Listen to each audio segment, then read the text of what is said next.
Hello, ഇന്ന് നമുക്കൊരു evening ഔട്ടിങ്ങിൻ്റെ story ആയാലോ? സ്റ്റോറി ഒന്നല്ല, ജസ്റ്റ് എൻ്റെ ഒരു ഡെയിലി വ്ളോഗ് പോലെ. ഇന്ന് സൺഡേ വ്ളോഗ്. ഞങ്ങളെ സംബന്ധിച്ചിടത്തോളം ഇതൊരു റൊട്ടീനാണ്. ഞങ്ങൾ കല്യാണം കഴിച്ചിട്ട് ഇപ്പോൾ ഏകദേശം 5 വർഷമാവാനായി. അതായത് 2026 ജൂലൈ 9 5 വർഷം തികയും. ഈ 5 വർഷത്തിൻ്റെ ഇടയിൽ എല്ലാ സൺഡേയും ഞങ്ങളിങ്ങനെ പുറത്തു പോകാറുണ്ട്. ഏതെങ്കിലും ചില സൺഡേസ് വിട്ടുപോയെങ്കിലേ ഉള്ളൂ. അതായത് എൻ്റെ ഡെലിവറി കഴിഞ്ഞ ടൈം, ഞാൻ വീട്ടിൽ ഉണ്ടായ സമയം, അതായത് ഡെലിവറി കഴിഞ്ഞിട്ട് വീട്ടിലുണ്ടായ സമയം, ആ സമയത്തൊക്കെ ഒന്ന് റെസ്റ്റ് എടുക്കണമല്ലോ. അതൊക്കെ ഒഴിച്ച് നോക്കിയാൽ ഒരു സൺഡേ ഞങ്ങൾ മിസ്സാക്കാറില്ല.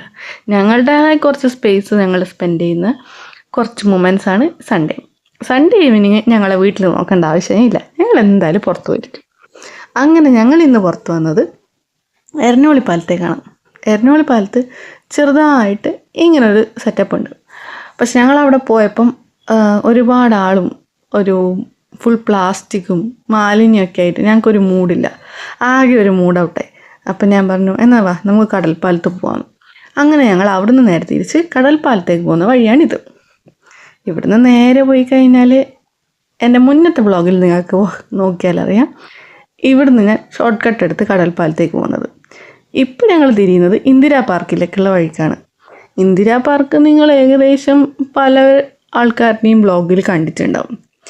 ഇവിടെ നല്ല സൂപ്പർ കല്ലുമ്മക്കായ കിട്ടും. മമ്മൂക്കാൻ്റെ കല്ലുമ്മക്കായ എന്ന് പറഞ്ഞാലാണ് കുറച്ചും കൂടി ഫേമസ്. അത് കഴിക്കാമെന്നുള്ള പ്ലാനിലാണ് ഇപ്പോൾ പോയിക്കൊണ്ടിരിക്കുന്നത്. പക്ഷേ ഇവിടുത്തെ ബ്ലോക്ക് സൺഡേ ഒക്കെ പുറത്തു നിന്നിട്ട് നിങ്ങൾ ഇങ്ങോട്ട് വരുന്നുണ്ടെങ്കിൽ വരണ്ടാതെ ഞാൻ പറയും. കാരണം ബ്ലോക്കും തിരക്കും കാരണം നിങ്ങൾ ആകെ ശ്വാസം മുട്ടും. പിന്നെ ഈ ബ്ലോക്കും തിരക്കും അത്യാവശ്യം റഷും ആൾക്കാരൊക്കെ വലിയ ബുദ്ധിമുട്ടില്ലാത്ത ആൾക്കാരാണെങ്കിൽ വന്നോളൂ. പക്ഷെ ഞങ്ങൾക്ക് കുറച്ചും കൂടി പീസ്ഫുള്ളായിരിക്കുന്നതാണ് ഇഷ്ടം. ഞങ്ങൾ ഈ ഒച്ചയും ബഹളമുള്ള സ്ഥലത്ത് പൊതുവേ പോവാറില്ല. പിന്നെ ഇന്നെന്തോ ഒരു മൈൻഡിൽ കടൽപ്പാലം പോവാന്ന് വിചാരിച്ചാൽ. എന്നാലും കടൽപ്പാലം പോയാലും ഞങ്ങളൊരു എന്തെങ്കിലും ഉപ്പിലിട്ടത് കഴിച്ചിട്ട് തിരിച്ച് പെട്ടെന്ന് വേറെ എങ്ങോട്ടേക്കും പോവാറാണ്. ഇന്ന് കല്ലുമ്മക്കായ കഴിക്കാമെന്നുള്ളൊരാഗ്രഹത്തിൽ ഇങ്ങോട്ട് തിരിഞ്ഞു. കണ്ടില്ലേ, ഇവിടെയും ഒരുപാട് ആൾക്കാരുണ്ട്.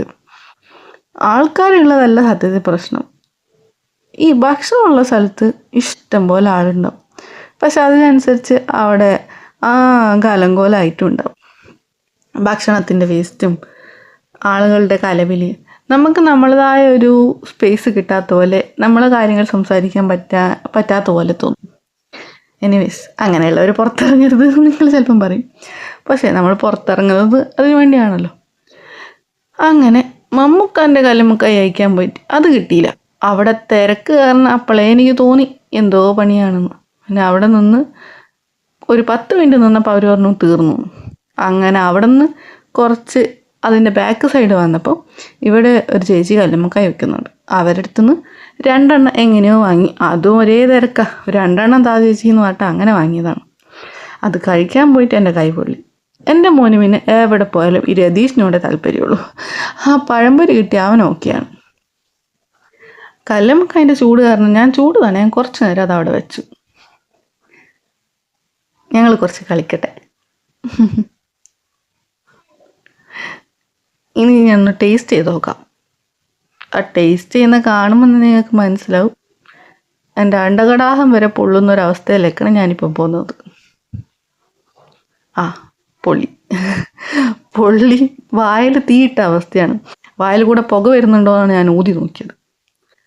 രന്തി എടുത്ത് അതിൻ്റെ ഭംഗിയൊക്കെ നോക്കുന്നുണ്ട്. പിന്നെ ഇന്നത്തെ ഒരു ഹൈലൈറ്റ് എൻ്റെ വീഡിയോഗ്രാഫർ രന്തിയാണ്. അങ്ങനെ അത് കഴിച്ച് പുറത്തേക്ക് ഇറങ്ങി.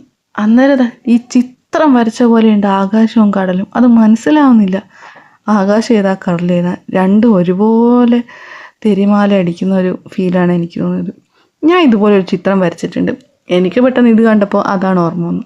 ഞാൻ അത്യാവശ്യം പെയിൻറ്റിങ് ഒക്കെ ചെയ്യട്ടോ. അതിൻ്റെ ഇടയ്ക്കാണ് ഞാൻ മേലെ ഒരു ഒറ്റ നക്ഷത്രം കണ്ടത്. പെട്ടെന്ന് ഞാൻ ഫോൺ നോക്കുമ്പോൾ ഒരൊറ്റ നക്ഷത്രം മാത്രമേ ഉള്ളൂ. പണ്ട് ആരോ എന്നോട് പറഞ്ഞിട്ടുണ്ട്, ഒറ്റ നക്ഷത്രം മാത്രം ആകാശത്ത് കണ്ടാൽ നിങ്ങൾ എന്താഗ്രഹിച്ചാലും നടക്കും. അതാരാ പറഞ്ഞതെന്ന് ഓർമ്മയില്ല, അതുള്ളതാണോയെന്ന് എനിക്കറിയില്ല. ഞാൻ പിന്നെ എന്തായാലും ഒന്നും ആഗ്രഹിക്കാൻ പോയിട്ടില്ല.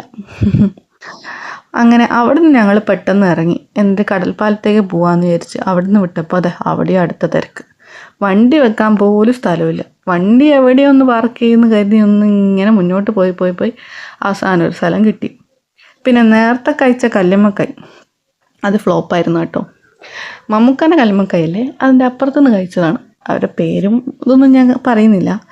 പക്ഷെ എന്താണെന്നറിയില്ല, 20 രൂപ അവർ ഒരു കല്ലുമ്മക്കായ്ക്ക് വാങ്ങുന്നത്. പക്ഷെ അതിനുള്ള സൈസും ഉണ്ടായിരുന്നില്ല, എരിവും ഉണ്ടായിരുന്നില്ല, ഉപ്പും ഉണ്ടായിരുന്നില്ല. പിന്നെ സത്യം പോലെ പറയണല്ലോ, എനിക്കെന്തായാലും ഇഷ്ടമായില്ല. ജന്തിക്ക് ഒട്ടും ഇഷ്ടമായിട്ടില്ല.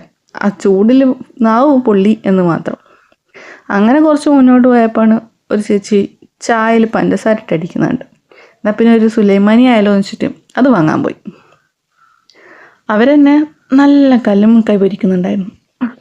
അവർ കല്ലുമ്മക്കായ് പൊരിക്കുന്നതിന് ഒരു പ്രത്യേക സ്മെല്ലുണ്ടായിരുന്നു. അപ്പം ഞങ്ങൾ വിചാരിച്ചു എന്നാൽ ഇവിടെ നിന്നൊന്ന് കഴിച്ച് നോക്കാമെന്ന്. അങ്ങനെ അവർ പൊരിക്കുന്നത് ഇങ്ങനെ നോക്കി നിന്നു. കാണാൻ തന്നെ വേറൊരു ഭംഗിയാണ്.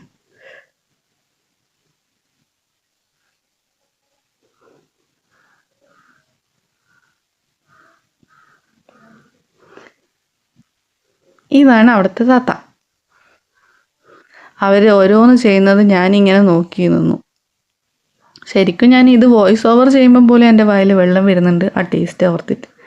അത്യാവശ്യം നല്ല ടേസ്റ്റ് ഉണ്ടായിരുന്നു കേട്ടോ അത്. അതിലൊരു കൂട്ടും വെളുത്തുള്ളിയും ഇഞ്ചി അതിൻ്റെയൊക്കെ ഒരു ഫ്ലേവറൊക്കെ കിട്ടുന്നുണ്ടായിരുന്നു ആ കൂട്ടിൽ. എന്തോ എനിക്കിഷ്ടമായി. നല്ല തിരക്കായി ഇവിടെയും. അങ്ങനെ അതുമെല്ലാം കഴിച്ച് ഞാനും മോനും അവിടെ ഇരുന്നു. ഞങ്ങൾ പൊതുവെ അങ്ങോട്ട് നോക്കിയിരുന്ന് തിരമാലയുടെ കഥയും ആകാശത്തിൽ നക്ഷത്രം വന്ന കഥയൊക്കെ ഇങ്ങനെ പറയും. എൻ്റെ മോനാണെങ്കിൽ ഞാൻ എന്ത് കഥ പറഞ്ഞാലും അതൊക്കെ ഉള്ളതാണെന്ന് വിചാരിച്ച് വിശ്വസിക്കുകയും ചെയ്യും. അങ്ങനെ ഞാൻ ഓരോ കള്ളക്കഥ പറഞ്ഞ് അവനെ ഇങ്ങനെ ഇതിലേക്ക് എൻഗേജ് ചെയ്തിരുത്തുക. അവൻ ചോദിക്കും ഇതെന്താ, ഇതാരെ ഈ പത കലക്കിയതെന്ന്. അങ്ങനെ ഓരോരോ കുട്ടി സംശയങ്ങളാണ് അവന്. പിന്നെ മെല്ലെ ഇറങ്ങിയപ്പം ദേ ഉത്സവത്തിന് കാണുന്ന ഓരോ സാധനങ്ങൾ ഇതാ ഇവിടെ വിരിച്ചു വെച്ചിട്ടുണ്ട്. എൻ്റെ മോൻ അത് വേണം ഇത് വേണം എന്നൊക്കെ പറയുന്നുണ്ട്. പിന്നെ ഞങ്ങളതൊന്നും വാങ്ങിയില്ല. എന്തായാലും അത് വീടെത്തുന്നവരെ അതിന് ആയുസുണ്ടോ, വെറുതെ എന്തിനാ കരുതി ഒന്നും വാങ്ങാൻ തന്നില്ല. എല്ലാം നോക്കി പിന്നെ വാങ്ങാമെന്ന് പറഞ്ഞു മെല്ലെ നടന്നു. അപ്പോൾ അതൊരു ചേട്ടൻ മാജിക് കാണിക്കുന്നു. ജീവിക്കാൻ വേണ്ടി എന്തൊക്കെ കഷ്ടപ്പാടാണല്ലേ. ഈ നോക്കി നിൽക്കുന്ന എല്ലാവരും ഒന്നും ഈ പൈസ കൊടുക്കാൻ പോകുന്നില്ല. അവരിത് കഴിഞ്ഞ് ഓരോരിടത്ത് പോയി കിട്ടുന്നതും വാങ്ങി സമാധാനത്തോടെ തിരിച്ചു പോകും.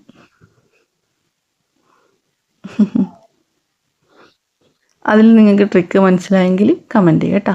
എനിക്ക് മനസ്സിലായിട്ടുണ്ട്. ഞാൻ സൈഡിൽ നിന്നുകൊണ്ടാണോ എന്നറിയില്ല, എനിക്ക് ഏകദേശം എല്ലാ ട്രിക്കും മനസ്സിലാവുന്നുണ്ട്. ചേട്ടൻ്റെ കയ്യിൽ ഒരു സാധനമുണ്ട്, അതാണ് അതിലെ ട്രിക്ക്. കണ്ടോ? ഓക്കെ. പക്ഷേ ഇത് കുറേ കഷ്ടപ്പെട്ട് ചെയ്താലല്ലേ ഇതൊക്കെ പഠിക്കാൻ പറ്റൂ. കുറേ പ്രാക്ടീസ് ചെയ്ത് അങ്ങനെയാണ് ആ ചേട്ടൻ അത് പെർഫെക്റ്റ് ആക്കിയത്. അപ്പം നമ്മളതിൽ കുറ്റമൊന്നും കണ്ടുപിടിക്കണ്ട. പിന്നെ കുറേ ഉപ്പിലിട്ടുണ്ട്. ഞങ്ങളതൊന്നും വാങ്ങിയില്ല. ഞങ്ങളെ ഫേവറേറ്റ് സ്പോട്ട് വേറെയാണ്, അത് കാണിച്ചു തരാം. പിന്നെ അതിൻ്റെ ഇടയിൽ മോൻ പറഞ്ഞു ഐസ്ക്രീം വേണമെന്ന്. അങ്ങനെ ഐസ്ക്രീം വാങ്ങാൻ പോയി. അവിടെ ഇഷ്ടം പോലെ ഫ്ലേവേഴ്സ് ഉണ്ടായിരുന്നു. അങ്ങനെ ഞങ്ങൾ മൂന്നാളും 3 ഫ്ലേവറിൽ ഓരോന്നെടുത്തു. ഞാൻ ഞാവൽപ്പഴത്തിൻ്റെ ഒന്നാണ് എടുത്തത്. അപ്പോഴത്തേക്കും രന്തി അതെൻ്റെ കയ്യിൽ നിന്ന് വാങ്ങി.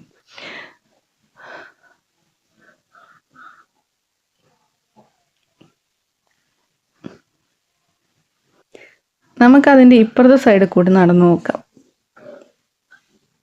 കണ്ടോ, എല്ലാ സൈഡിലും കടകൾ തന്നെയാണ്. സത്യം പറഞ്ഞാൽ സൺഡേ ഒരു ദിവസം കൊണ്ട് ഇവർക്ക് നല്ലൊരു കച്ചവടം കിട്ടും. കാരണം അത്ര ആൾക്കാർ സൺഡേ ഇവിടെ വരും. എനിക്ക് തോന്നുന്നില്ല എല്ലാവരും തലശ്ശേരിക്കാർ മാത്രമാണ്, പലയിടത്തുള്ള ആൾക്കാർ ഇവിടെ വരുന്നുണ്ട്. ഇവിടെ വന്നിട്ട് എനിക്കൊരു സങ്കടമായ കാര്യം, അവിടെ ഇവിടെ നിന്നിട്ടൊക്കെ എല്ലാവരല്ല ചില ആൾക്കാർ ഇങ്ങനെ സിഗരറ്റ് വലിക്കുന്നുണ്ട്. അതും ഈ ഇടയിൽ നിന്നിട്ടോ അങ്ങനെയൊന്നുമല്ല, പബ്ലിക് സ്പേസസിൽ നിന്നിട്ട് റോഡ് സൈഡിൽ തന്നെ നിന്നിട്ട് സിഗരറ്റ് വലിച്ച് ഇങ്ങനെ പുകവിടുക. കുട്ടികളാണെങ്കിലും ഫാമിലീസ് ആണെങ്കിലും അതിൻ്റെ അടുത്ത് കൂടെ പോകുന്നു. അവരൊക്കെ ഇതിങ്ങനെ നോക്കി ഇങ്ങനെ അവരെ കവർ ചെയ്ത് പോകും. കുട്ടികളൊക്കെ ഇതല്ലേ കണ്ട് വളരുന്നത്. എന്തായാലും ഗവൺമെൻറ് തൂഫാൻ എന്ന് പറഞ്ഞിട്ടൊരു ഓപ്പറേഷൻ തൂഫാൻ കൊണ്ടുവന്നല്ലോ.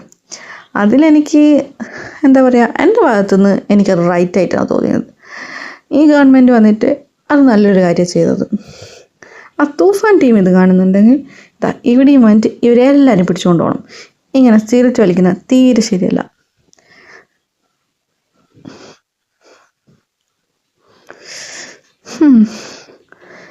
ഞാനങ്ങനെ ഇപ്പുറത്തെ സൈഡിൽ കൂടെ റൂട്ട് മാറ്റി നടക്കുന്നുണ്ട്. ഇതൊരു ബാർബർ ഷോപ്പാണ്. അയ്യോ, അങ്ങനെ പറയാൻ പറ്റില്ലല്ലോ, ബ്യൂട്ടി സലോൺ. പക്ഷേ മെൻസിൻ്റെതിന് അങ്ങനെയാണോ പറയുക? എനിക്കറിയില്ല. അങ്ങനെ ഞങ്ങളിങ്ങനെ നടന്ന് ഞങ്ങൾ വീണ്ടും അപ്പുറത്തെ സൈഡെത്തി. ഇതിങ്ങനെ തന്നെ, ഇതിലേ ചുറ്റുക അതിലേ ചുറ്റുക. അത്യാവശ്യം ഒരാളില്ലാത്തൊരു വഴിയിലൂടെ നമുക്ക് പീസ്ഫുള്ളായിട്ട് നടക്കാം, അല്ലെങ്കിൽ ഫുൾ തട്ടിമുട്ടി ഒരിതായിരിക്കും. അതുകൊണ്ട് ഞങ്ങൾ മെല്ലെ ഇപ്പുറത്തെ സൈഡ് പിടിച്ചതാണ്. ഇവിടെ ചിറക് കണ്ടപ്പം റാനിനൊരാഗ്രഹം ആ ചിറകിൻ്റെ മുമ്പിൽ നിൽക്കാൻ. ഇവിടെയൊക്കെ വന്നിട്ടാണ് ഞങ്ങൾ റാനുവിൻ്റെ ഫോട്ടോഷൂട്ട് ചെയ്തത്, ബർത്ത്ഡേൻ്റെ. അവനിതൊക്കെ ഓർമ്മയുണ്ടോ എന്തോ. ഞാൻ പറഞ്ഞില്ലേ, ഉപ്പിലിട്ട് സ്ഥിരമായിട്ട് വാങ്ങുന്ന ആ ചേച്ചിയുടെ അടുത്താണ് ഞങ്ങൾ എളുപ്പമുള്ളത്. അവരിന്ന് കച്ചുണ്ടാക്കുകയാണ്. ഞങ്ങളിന്ന് ഉപ്പിലിട്ടത് പ്രത്യേകിച്ച് അങ്ങനെ കാര്യമായിട്ടൊന്നും കഴിച്ചില്ല. ഒരു പൈനാപ്പിളും ഒരു മാങ്ങയും മാത്രമേ കഴിച്ചുള്ളൂ. ഇതാർക്കോ വേണ്ടി ഉണ്ടാക്കുന്ന കച്ചാണ്. ചേച്ചീനോട് പറഞ്ഞപ്പോൾ ചേച്ചി പറഞ്ഞു, നീ വീഡിയോ എടുത്തോടാന്ന്. ഞങ്ങൾ ഡെയിലി വന്ന് ഇവർക്കിപ്പം ഞങ്ങളെ ഭയങ്കര പരിചയമാണ്. അവരെ വീട്ടിലെ മക്കളെ പോലെയാണ് അവർ ഞങ്ങളിപ്പോൾ കാണുന്നത്. ചേച്ചി നല്ല ഒരു സ്നേഹമുള്ള ആ ചേച്ചി കേട്ടോ. എല്ലാവർക്കും ചേച്ചീനൊരു കാര്യമാണ്. എല്ലാവരും നല്ലോണം ചേച്ചിനോട് വർത്താനം പറയും. അങ്ങനെ അതൊക്കെ കഴിഞ്ഞ് ഞങ്ങൾ മെല്ലെ സ്കൂട്ടാവാന്ന് വിചാരിച്ചു. എന്തായാലും രാത്രി ഇനി വീട്ടിൽ പോകാം, റാൻ നാളെ സ്കൂളിൽ പോകേണ്ടതല്ലേ. അങ്ങനെ ഞങ്ങൾ മെല്ലെ വഴി തിരിച്ചിട്ട് വീട്ടിലേക്ക് പോകാനുള്ള റൂട്ട് പിടിച്ചു. ഇവിടെ നിന്ന് ഇനി ഓരോ ഷോർട്ട് കട്ട് എടുത്തിട്ടാണ് ഞങ്ങൾ വീട്ടിലേക്ക് എത്തുക. എന്തായാലും ഞങ്ങൾ സൺഡേ വ്ളോഗ് ഇവിടെ തീരാണ്. ഇനി അടുത്ത സൺഡേ ഞങ്ങളിങ്ങനെ ഇറങ്ങും, അത് വേറെ കാര്യം. അപ്പം ഇനി അടുത്ത വീഡിയോയിൽ കാണുന്നവർ എല്ലാവരും എൻ്റെ ചാനൽ സബ്സ്ക്രൈബ് ചെയ്യുക, ലൈക്ക് ചെയ്യുക, ഷെയർ ചെയ്യുക, കമൻറ്റ് ചെയ്യുക. പിന്നെന്താ ചെയ്യണ്ടേ? വേറെ ഒന്നുമില്ല. ബൈ.